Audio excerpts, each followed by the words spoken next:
noches, hace mucho frío. El día de hoy pues voy a compartir un nuevo video referente a la procedencia del juicio de amparo en materia penal contra la admisión de pruebas ilícitas. De acuerdo a la doctrina y a los videos que se recomiendan para tener este conocimiento, pues como bien usted lo sabe, la exclusión de los medios de prueba es en la etapa intermedia del procedimiento penal acusatorio. Al afectar el derecho a la prueba acusada en una ejecución imposible a la reparación, en su contra procede el juicio de amparo indirecto. En el video que, que hacen referencia pues dos magistrados, el magistrado José Alfonso Montalvo Martínez y la magistrada Gabriela Vieira Pineda, como también la jueza Enriqueta Velasco Sánchez, sobre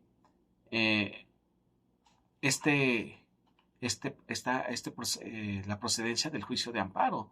La gran característica de la prueba ilícita tiene como característica, y el ejemplo que se pone del caso es la tortura.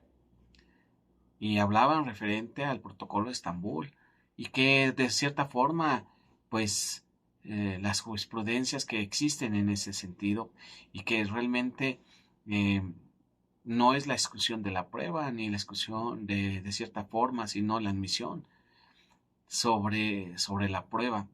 En ese sentido, pues en la reparación de una prueba ilícita, pues concediendo, se da como concediendo el amparo indirecto.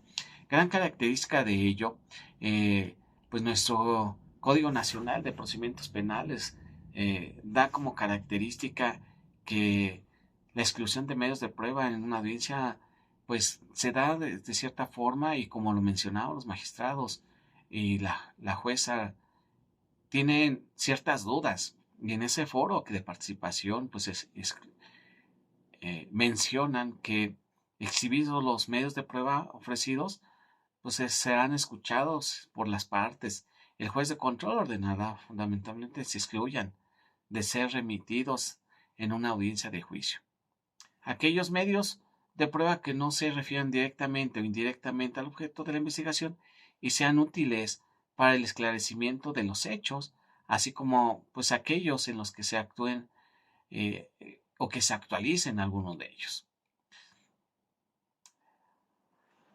Asimismo, pues en los casos de delitos contra la libertad y la seguridad sexuales y el normal desarrollo psicosexual, el juez excluirá la prueba que pretenda rendirse sobre la conducta sexual anterior o posteriormente a la víctima.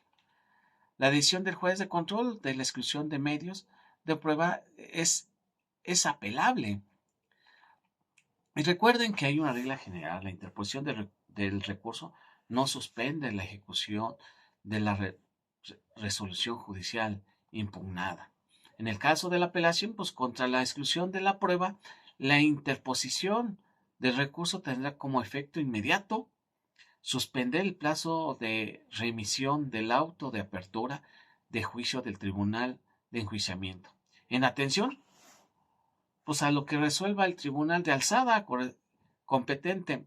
Este tribunal de alzada tiene la gran característica que los jueces y los magistrados tienen la gran característica de que pues tienen que tomar en cuenta pues la admisión de las pruebas en ese sentido. Hay polémica en esa circunstancia de poder dar como prueba ilícita y que se pueda excluir la prueba o en la exclusión de cierta forma. Pues en la etapa intermedia, como bien lo he mencionado, pues la gran característica no se está dando en el enjuiciamiento esta parte en la etapa intermedia, ¿no? Y pues como en la audiencia oral, pues en la etapa intermedia uno de los objetivos es ofrecer las pruebas que sustentan la teoría del caso, y con ello pues la pretensión, la dinámica y que debata en sentido de evitar que se acepte algún medio probatorio con argumentos que permitan que sean intermitentes, innecesarios, ilícitos o prohibidos, por el cual pues se le solicitará al juez que las excluya, pues conforme a una dinámica presentado, controvertido, procede el amparo indirecto contra la exclusión de una prueba en audiencia intermedia. O es un acto que se pueda hacerse valer como violación procesal del amparo directo. Al respecto, pues crean la procedencia del amparo indirecto no puede hacerse valer en violaciones procesales del amparo directo, pues considerada en una jurisprudencia, si mal no recuerdo, es la 74/2018, que establece que el amparo indirecto solo se ocupará en las violaciones cometidas en la etapa del juicio oral. La exclusión de los medios de prueba de la etapa intermedia estará impedida de una nueva revisión, lo que violará el derecho del recurso judicial efectivo.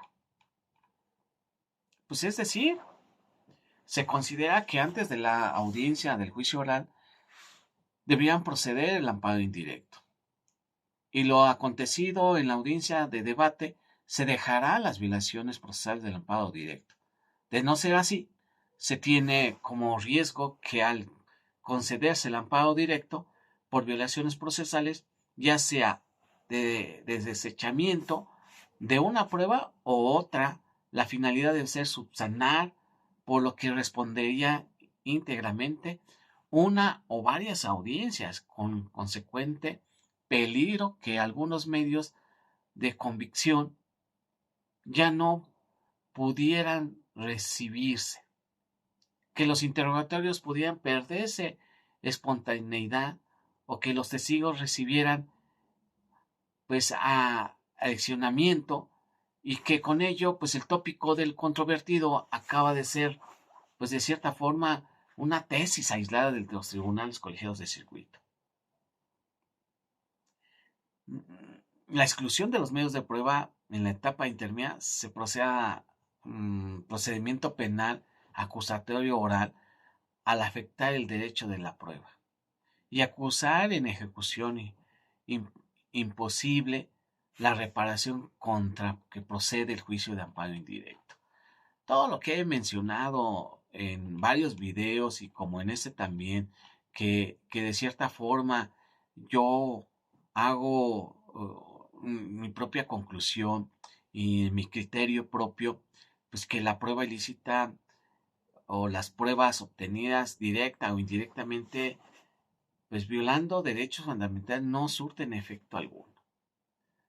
La fuerza normativa pues, de la Constitución y del carácter inviolable de los derechos fundamentales se proyectan sobre todos los integrantes de la colectividad, de tal modo que todos los sujetos del ordenamiento, sin excepciones, estén obligados a respetar los derechos fundamentales de la persona en todas sus actuaciones, incluyendo la de la búsqueda y ofrecimiento de pruebas. Pues es decir, que de aquellos elementos o datos de la realidad con los cuales pueden defender posteriormente sus pretensiones ante los órganos jurisdiccionales y que en la primera sala de la Suprema Corte de la Justicia de la Nación las pruebas obtenidas directa o indirectamente violando los derechos fundamentales no surtirán efecto alguno. Esta afirmación pues afecta tanto a las pruebas obtenidas por los poderes públicos como aquellas obtenidas por su cuenta y riesgo por un particular. Todo esto, lo que acabo de mencionar, es un video muy corto que de cierta forma hago alusión a esta situación y que los casos como de tortura y que siendo objeto o haber sido torturado, pues también tiene el derecho de no declarar. Y que en siguientes videos quisiera ahondar más referente a este caso referente a la tortura. Que pasen buena noche. Su amigo el licenciado José Ricardo Raimundo Fernández Delgadillo. Que pase buena noche. Hasta luego.